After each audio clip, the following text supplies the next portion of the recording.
Hello everyone, আসসালামু আলাইকুম। আশা করি তোমরা সবাই অনেক ভালো আছো। আল্লাহর রহমতে আমি অনেক ভালো আছি। এখন আমি মুরগির পাখা, কলিজা, গলা, পা এটা রান্না করব। তো কিভাবে রান্না করি সেটা তোমাদের মধ্যে শেয়ার করতেছি। তো আশা করি তোমাদের ভালো লাগবে। প্রথমে তেল দিয়ে নিলাম। এখন এর মধ্যে দারচিনি, তেজপাতা, কালো এলাচ, সাদা এলাচ, শুকনা মরিচ আর পেঁয়াজ দিয়ে নিব। নিয়ে এটাকে বাদামি করে ভেজে নেব।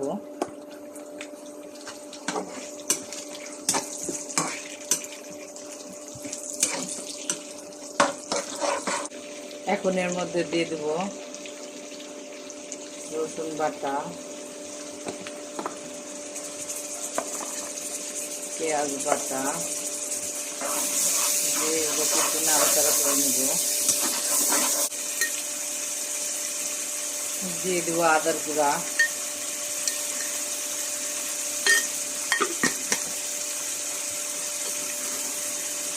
দিয়ে দেবো মশলা,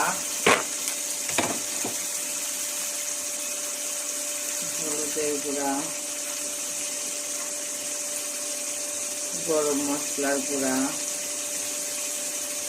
মরিচের গুঁড়া, দিয়ে দেবো পরিমাণ মতো লবণ, দিয়ে এটাকে কষিয়ে নেব।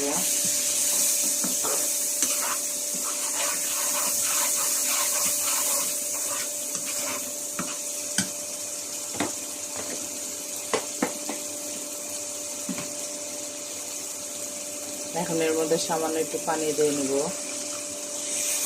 পানি দিয়ে এটাকে কষিয়ে নেব। দেখো মশলা কষানো কমপ্লিট হয়ে গেছে। এখন এখানে পাও, গলা, কলিজা, গিলা অল্প কিছু মাংস দিয়ে এটাকে ভুনা করে নেব। এটার সাথে আলু অ্যাড করব, ভাজির মতো করে ভেজে ফেলবো একবার শুকনা শুকনা করে। এটা কষাতে দিয়ে দিলাম, ঢাকনা দিয়ে ঢেকে দিলাম।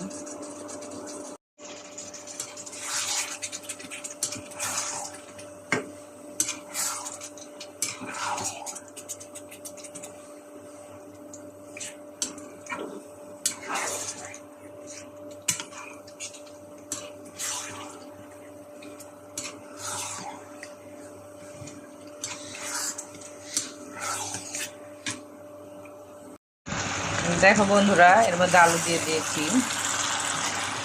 আলু দিয়ে এটাকে ভাজি করে নিতেছি সুন্দর করে।